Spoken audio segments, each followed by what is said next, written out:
the criminal acts of the Israeli occupation forces against civilians. None of them used any fire weapon or lethal weapon. Disproportionate force and live ammunition to kill civilians premeditatively. Genocidal actions against the heroic people of Palestine protesting in dignity and peace. Horrific violations by the Israeli forces. Systematic aggression of Israel against the Palestinian people. The massacres perpetrated in cold blood. Impose horrible bloodshed and political tensions in the region. Indiscriminate killing and wounding by the Israeli military constitute war crimes and anti-human rights crimes. Terrible massacres carried out by Israel against Palestinian civilians. United Nations Watch, you have the floor.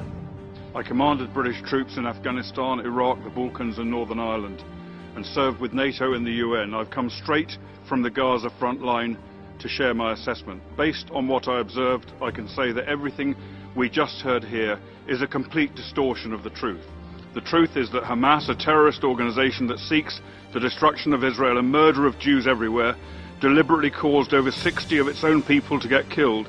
They sent thousands of civilians to the front line as human shields for terrorists trying to break through the border.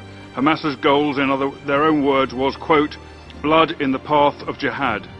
I ask every country in this council, you've all been telling us that Israel should have reacted differently, but how would you respond if a jihadist terror group sent thousands to flood your borders and gunmen to massacre your communities? Your failure to admit that Hamas is responsible for every drop of blood spilt on the Gaza border encourages their violence and use of human shields. It makes you complicit in further bloodshed.